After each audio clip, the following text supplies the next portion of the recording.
Well, thank you for your time.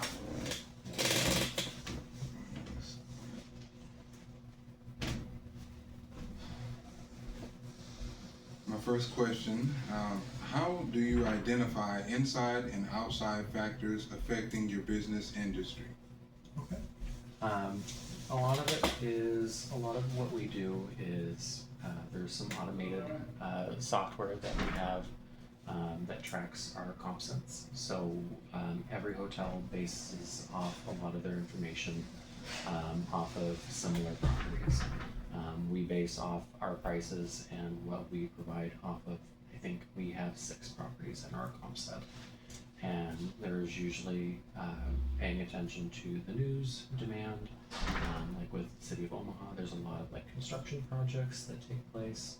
So it's more just whenever that, big construction projects where there's, again, systems that are in place that they're able to look that information up and kind of base their pricing around that demand for exterior. Internal wise, we have a lot of guests that a lot of it affects, a lot of internal stuff is just more the guests we get. We have a lot of people that stay from, again, construction workers to traveling nurses, and then just people that have been ultimately displaced from their home. So that's just kind of where, like, what the extended stay brand kind of lies. I don't necessarily have too much more on that one. I wasn't really prepared for that one, if I'm being honest. Got it. Feel free to elaborate. The timer. It'll be. I know when I wrote down, I put market is moving based on trends.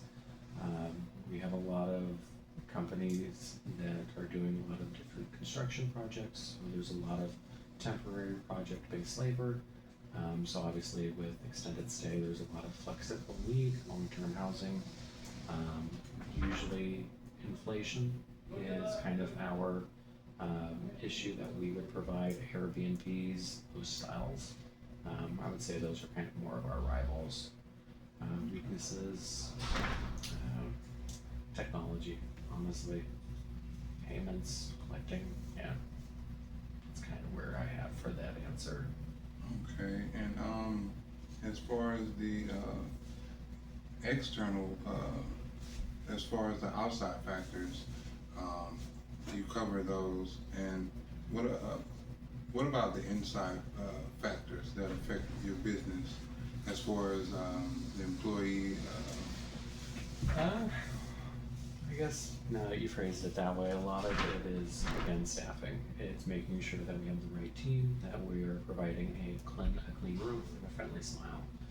If we're not providing that, then obviously we get people checking out, upset customers, and ultimately people just don't come back. So as long as we provide all of that, then we get that repeat business. Okay. What's the next question?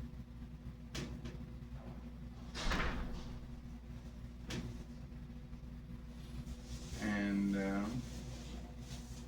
as a manager, how do you handle your employees? For me, I base my philosophy around the 3 R's of retention: respect, recognition, and reward. For respect, obviously, it's more fair scheduling, clear communication, recognition. I try to celebrate success. We obviously try to celebrate birthdays. We do daily quick hits. I got someone at the desk, if you don't mind. I'm gonna pause this. Yeah. All right, we are back. How has the organization's culture changed over the past 5 years? What issues or concerns do you experience regarding supplies or services needed to continue with your company's vision, mission, and goals? Okay. To answer how the organization's culture has changed, in the last 5 years, obviously, we're post-COVID. So there has been a lot more involvement in how we clean the rooms, the maintenance, deep cleaning, preventative maintenance has been completely changed and reworked.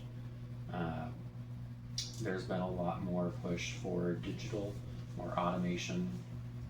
With Extended Stay America, they have started doing what's right. We have a service pledge that we do every 3 months. It's called We Care, and it's under what we call a service ambassador. So during that time frame, we all get together. We do a quarterly staff meeting, and everyone gets to sign a pledge that we will provide excellent care. In the last 5 years with Extended Stay, there's been a real push for inclusivity.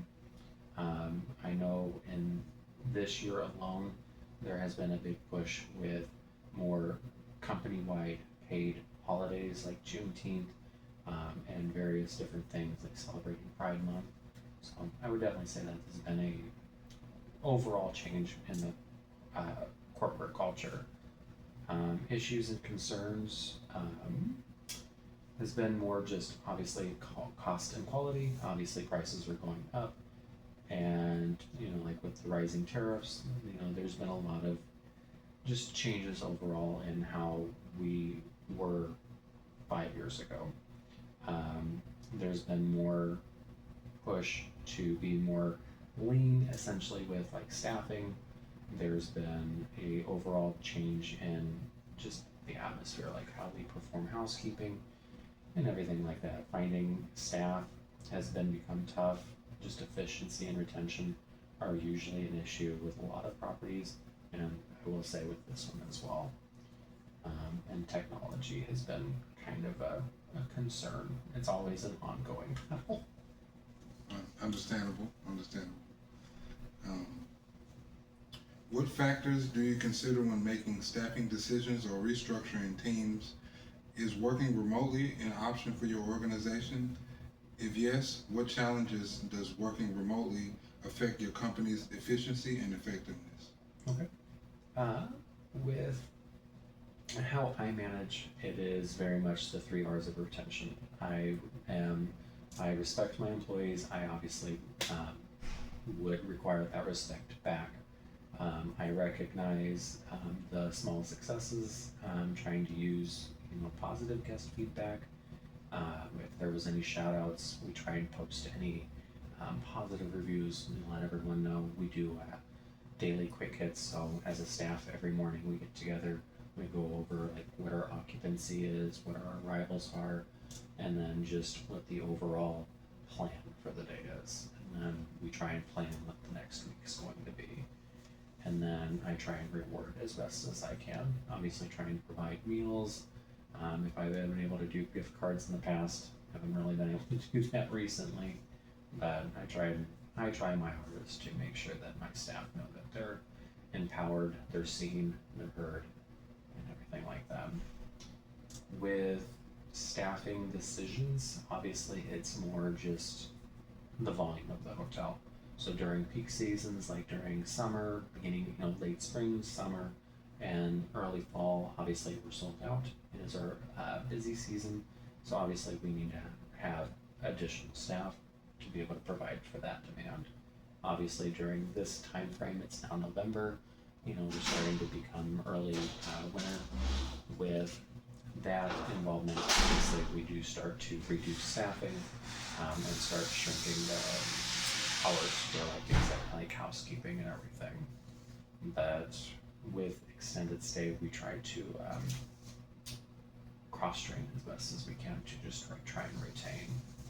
And then your answer about working remotely, with obviously working remotely, it's more for like upper management positions. I do know that in, I think, California, they do have a remote front desk position, so they are starting to try and do at least a brand where it's a kiosk where a guest checks in and they do the check-in process, and it's not staffed by at least front staff. So I know that's a pilot site, but other than that, no working remotely. Okay, got it. Thank you. How do you define the current corporate culture within your organization? How do you address potential cultural differences in a diverse workforce? What steps do you take to ensure the company's values and cultures are upheld across different departments or branches? Yeah.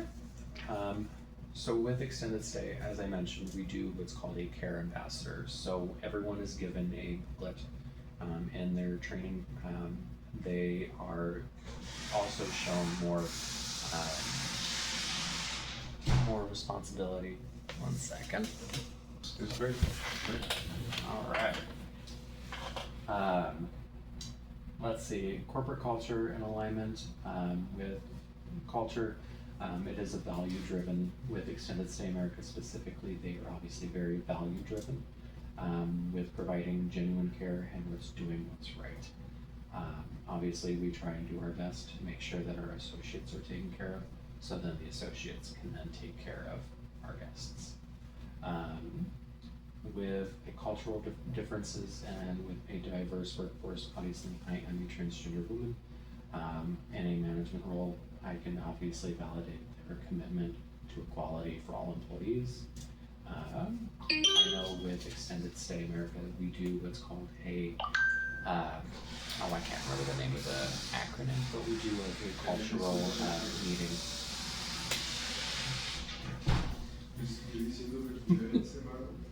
A cultural meeting where there's a women's diversity teams meeting that we can do. There is a DEI essentially call that we do, and ARG essentially. I can't remember what the acronym is. Okay. Obviously, it is a very DEI driven. We are obviously mandatory training with non-discrimination, no harassment trainings. There's a lot of just overall training with the extended stay that I can say has been overall very accepting and very open. With that, I can't remember what was you and then what steps to ensure the company's values. Is that what you just asked? Yes. What steps do you take to ensure the company's values and cultures are upheld across different departments or branches? Obviously, we have with employees, we have what's called a We Care Fund. So all of the employees, they can donate. It's usually just a few cents off their paycheck, and there is basically a scholarship fund that VSA has. So individuals that are going through hard times, struggles, they can apply for the scholarship and try and get that grant. And then obviously in the last few years, ESA has been very open-minded with celebrating different diversity holidays. We have every month we're given a calendar, and it has almost every religious holiday, any holiday overall. So with that, it has been a big stride for ESA with just that. Obviously with cleaning rooms, we have went from a 10-point inspection that we had during COVID to a 36-point inspection now, with just obviously changes overall. And then obviously we just make sure that we are all following like standards, ethical standards like human trafficking prevention, discrimination and harassment. Yeah, that's good. That's good. How would you prepare for the unexpected if a similar situation occurs? An example, COVID-19. How would your company handle another crisis? Well, during COVID-19, Extended Stay America was the only major brand that stayed open 100% during the crisis. With a lot of property companies like Marriott's, Hilton's, a lot of them shut their doors. And some of the franchise companies ended up having to just shut their doors for good. With Extended Stay America, because we were at extended stay, we were the ones being used for quarantine housing, and then just overall, obviously hospitals were overflowed, so that quarantine, housing, that kind of stuff.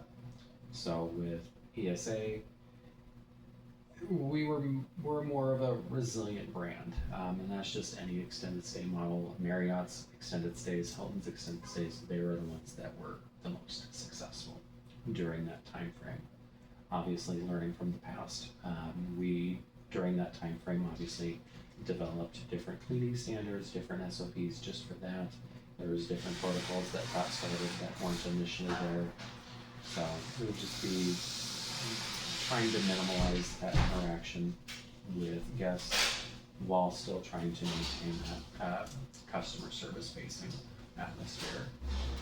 I know Extended Stay has, like I said, that pilot site with trying to do more like kiosk-based check-in. Obviously, we kind of have a start with like this property here, but it is, yeah, just communicating clearly with guests, and then just trying to make sure all guests and staff are updated. I mean, otherwise, how did we?